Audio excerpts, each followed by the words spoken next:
हिमाचल की जनता ने दे दिया सरकार को जवाब। भाजपा ने दर्ज की सबसे बड़ी जीत। पूरी कैबिनेट ने किया था प्रचार, फिर भी हार गई कांग्रेस। मंडी में विक्रमादित्य सिंह की रणनीति फिर से हुई फेल। पालमपुर ने लगाया कांग्रेस के जख्मों पर मरहम और धर्मशाला में सुधीर शर्मा स्टार बन गए। हिमाचल प्रदेश के नगर निगम चुनावों के नतीजे सामने आ चुके हैं और अगर इन नतीजों को सिर्फ स्थानीय निकाय चुनाव मानकर नजरअंदाज किया गया तो शायद हिमाचल की राजनीति की सबसे बड़ी कहानी हमसे छूट जाए, क्योंकि ये सिर्फ पार्षदों का चुनाव नहीं था। ये मुख्यमंत्री सुखविंदर सिंह सुक्खू की सरकार का पहला बड़ा शहरी रिपोर्ट कार्ड था। ये कांग्रेस और भाजपा के संगठन की ताकत का परीक्षण था। ये प्रदेश अध्यक्षों की परीक्षा थी, ये जयराम ठाकुर के प्रभाव की परीक्षा थी और ये उन तमाम नेताओं की प्रतिष्ठा का सवाल था जो पिछले कई हफ्तों से मैदान में डटे हुए थे। लेकिन जब जनता ने अपना फैसला सुनाया तो तस्वीर काफी हद तक एक तरफा दिखाई दी। 4 नगर निगमों में से 3 पर भाजपा ने कब्जा जमा लिया। मंडी में भाजपा ने प्रचंड जीत हासिल की। धर्मशाला में भाजपा ने बहुमत हासिल किया। सोलन में कांग्रेस के गढ़ में सेंध लगाकर पहली बार अपना परचम लहरा दिया और कांग्रेस के हिस्से में सिर्फ पालमपुर आया, जहां बुटेल परिवार ने पार्टी की लाज बचा ली। सबसे पहले बात मंडी की करते हैं, क्योंकि अगर इस चुनाव में सबसे बड़ा राजनीतिक संदेश किसी शहर ने दिया है तो वो मंडी है। मंडी सिर्फ एक नगर निगम नहीं है, ये नेता प्रतिपक्ष और पूर्व मुख्यमंत्री जयराम ठाकुर का गृह जिला है। कांग्रेस जानती थी कि अगर मंडी में भाजपा को चुनौती देनी है तो पूरी ताकत लगानी होगी। यही कारण था कि लोक निर्माण मंत्री विक्रमादित्य सिंह लगातार सक्रिय रहे। कांग्रेस ने पूरी ताकत झोंक दी, लेकिन नतीजा क्या निकला? भाजपा ने 14 में से 12 सीटें जीत ली। कांग्रेस सिर्फ 1 सीट पर सिमट गई और 1 सीट निर्दलीय के खाते में चली गई। राजनीतिक गलियों में अब सबसे ज्यादा चर्चा इसी बात की हो रही है कि मंडी में आखिर कांग्रेस की रणनीति क्यों फेल हुई। पिछले चुनाव में कांग्रेस के पास 4 सीटें थी, इस बार वो 1 पर पहुंच गई है। यानी भाजपा सिर्फ जीती नहीं बल्कि और अधिक मजबूत होकर निकली है। यही वजह है कि नतीजे आने के बाद जयराम ठाकुर ने खुलकर कहा कि मंडी भाजपा की थी, भाजपा की है और भाजपा की ही रहेगी। इन नतीजों ने साफ कर दिया है कि मंडी में जयराम ठाकुर का प्रभाव अभी भी कायम है और कांग्रेस उनके गढ़ में सेंध लगाने में पूरी तरह असफल रही। अब बात धर्मशाला की। धर्मशाला का चुनाव सिर्फ नगर निगम का चुनाव नहीं था, ये काफी हद तक सुधीर शर्मा की राजनीतिक प्रतिष्ठा से जुड़ा हुआ था। कांग्रेस छोड़कर भाजपा में आने के बाद से ही सुधीर शर्मा लगातार अपने विरोधियों के निशाने पर थे, लेकिन धर्मशाला की जनता ने इस बार उन्हें बड़ा राजनीतिक तोहफा दे दिया है। भाजपा ने 17 में से 11 सीटें जीत ली, जबकि कांग्रेस 5 सीटों पर सिमट गई। 1 सीट निर्दलीय के खाते में गई। धर्मशाला के नतीजों के बाद सबसे ज्यादा फायदा अगर किसी नेता को मिला है तो वो सुधीर शर्मा है। अब वो ये कह सकते हैं कि जनता ने उनके नेतृत्व और भाजपा की राजनीति पर भरोसा जताया है।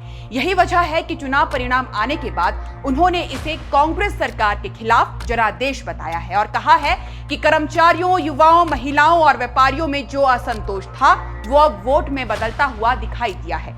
लेकिन अगर इस चुनाव का सबसे चौंकाने वाला परिणाम कहीं से आया है तो वो सोलन है, क्योंकि सोलन में भाजपा ने सिर्फ चुनाव नहीं जीता बल्कि कांग्रेस के गढ़ में राजनीतिक सेंध लगा दी।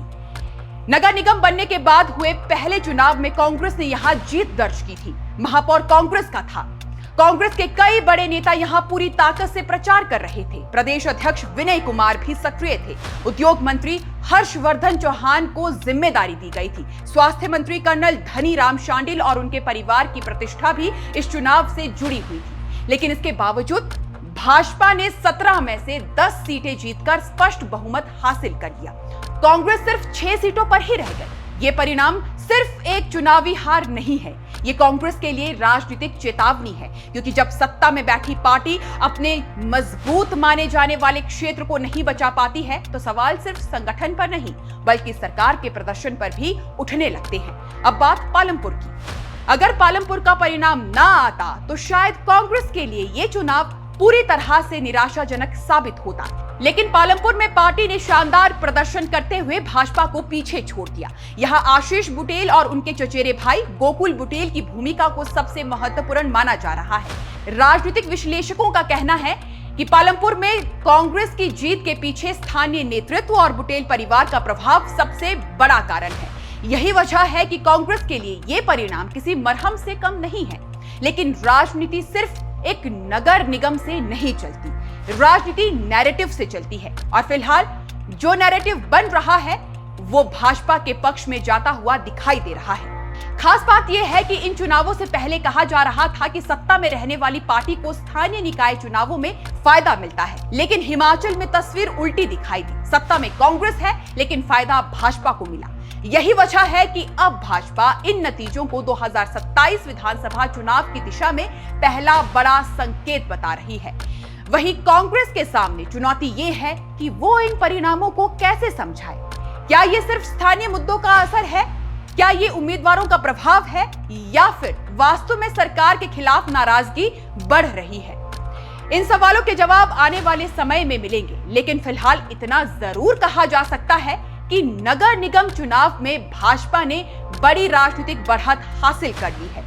जयराम ठाकुर मजबूत होकर निकले हैं, सुधीर शर्मा का कद बढ़ा है, राजीव बिंदल को संगठनात्मक सफलता मिली है, जबकि कांग्रेस को अब आत्ममंथन करना होगा क्योंकि जनता ने अपना पहला फैसला सुना दिया है। और अगर राजनीति में संकेतों को समय रहते नहीं समझा जाए तो वही संकेत आने वाले समय में बड़े जनादेश में बदल जाते हैं। बाकी अब सवाल आपसे है, क्या ये नतीजे सचमुच सिर्फ नगर निगम चुनावों के नतीजे हैं या फिर हिमाचल की जनता ने सुक्खू सरकार को एक राजनीतिक चेतावनी दे दी है? क्या भाजपा की ये जीत 2027 विधानसभा चुनाव का ट्रेलर है या फिर कांग्रेस अभी भी गांव के दम पर वापसी कर सकती है?